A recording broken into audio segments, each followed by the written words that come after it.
it is finally here. My first PSA submission. After months of refreshing the page every day just to see the loading bar not move, pumped to see how this turned out. But first, I wanted to get into some recent purchases, miscellaneous purchases I made. Alright, so I actually really like Young Gun's black canvases for whatever reason. They're a nice card.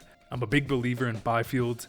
You know, 6'4", 6'5" mutant who can skate, who can shoot. And I believe I picked this one up for like 90 bucks. Next, I actually got this from a friend, but we got a Connor McDavid Shadow Box from SPX. Pretty cool card. It's layered, so yes, it's a Shadow Box, I guess. But any type of special insert card of Connor McDavid is great for my collection. Next, this isn't even hockey. I got a Josh Giddey rookie card at 52 out of 99. Probably had a couple drinks that night and ordered this, but okay. Next, we got an autographed Future Watch of Brock Besser. During his first couple seasons, this guy was a stud. You know, a lot of Canucks fans want to see him gone, most likely because of his cap hit, but again, he's nearly like a 60-point guy and he doesn't even get a lot of power play time. This is actually my new favorite card in my collection, and this one is 24 out of 25. I just like the simplicity of this card. I like the foil, how it's, you know, not too prominent, but nice. And again, that pouch is just a beauty. Next, we got an Antoine Lundell, PSA 10. I don't know why I bought this, but could turn out to be something. Tage Thompson Future Watch Auto. And this one is a 9.5 out of 10 from MNT Grading. I almost bought a Tage Thompson Future Watch Auto PSA 10, and it sold for like 400 bucks. With that being said, I think it was a great investment. Tage Thompson is an absolute beast. And I actually did have the idea of resubmitting this to BGC or perhaps PSA. Because if you guys don't know grading, MNT is a fairly smaller company. Therefore, their gradings tend to be a bit higher than, you know, some of the major guys. But if this can get at least a 9 from PSA, I should be able to make a great profit, especially if he continues to be a beast. I got a holy grail for my collection. Elias Pettersson Future Watch Auto, Beckett 9.5. Elias Pettersson this season has returned to form. He's been great. I picked up this card for 700 bucks, and it's definitely one of those ones I think could be a great investment. Buy your favorite singles. Again, opening boxes is great, but buying singles, especially of players you believe in, is a lot of fun, and you can have a chance to make some good money. Because in this box, oh no. So the back is open and one of the PSA cards just flew out the back. Luckily, it wasn't a good one. I did see it. But when it comes to sports cards investing, a lot of the money is in those rookie cards. Weirdly enough, it's kind of like investing in the stock in a lot of ways. You know, you buy a player's rookie card when he's still young, and if he develops into a star, that card could easily increase by like 5x.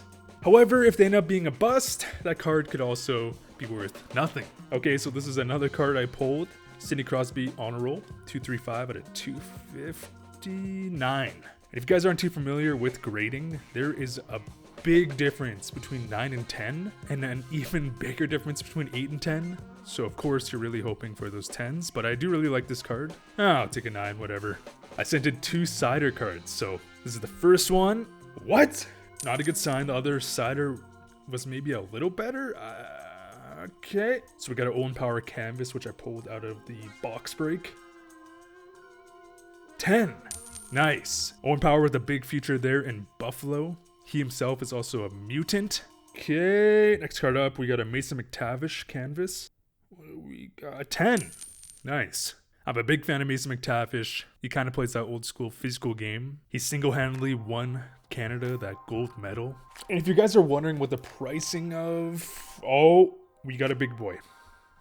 We got a big boy. So here's the crazy story. I didn't buy this Pettersson. I pulled this out of one of my first packs I've opened since I was like a little kid. So I went to my local hobby shop. I bought a single pack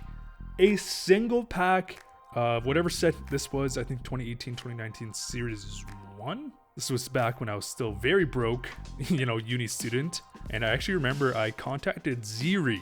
So I was like, hey, I really want to get into card collecting. What should I do? He recommended this and SPA. Of course, I was broke, so I got this, but what do we got here?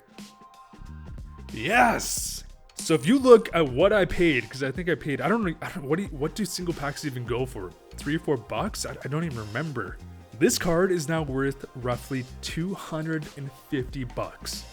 Now again, I got super lucky from pulling this card. You know, don't just buy a single pack and expect to get Pedersen. But in terms of like trading up, I hit the jackpot because, you know, spent $5. I would say in total, the grading and everything is probably 15 to 20, so 25 bucks. You can flip that into 250. Now, again, I got lucky. If you do want to buy the raw card, I know Pedersen's go for around 80 to 100 bucks. So if you then spend the 20 bucks on grading, but a PSA 10 isn't just the card you're going to pull every time. I got really lucky. But yes, you'll love to see it.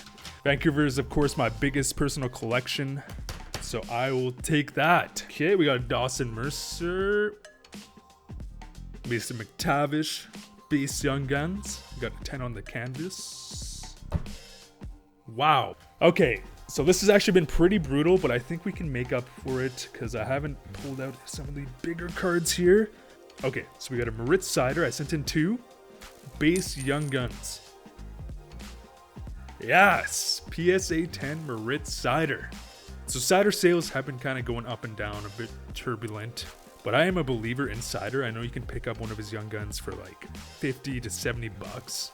This card right now, I would guess, is around 150. But again, this card could easily be worth, you know, upwards of 300 in a couple years if Sider does continue to pan out and develop.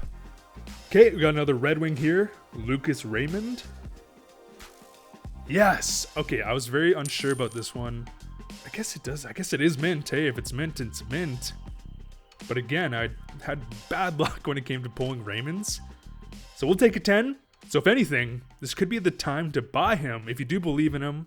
If you do want to collect Detroit cards. It's a great one to buy now, buy low.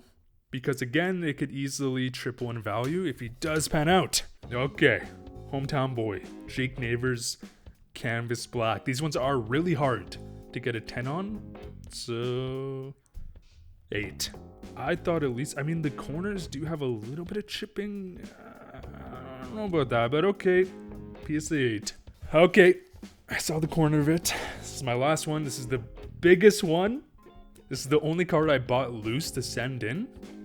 But it should give you guys a good idea on like the potential for profit if you are doing more so sports cards investing, which I do recommend. Buy more singles than boxes. That's my recommendation.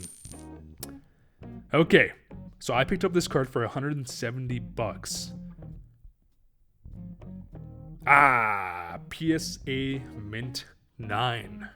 You know, looking at it from the eBay listings, it looked to be mint. I can't see anything wrong with it. The corners are great.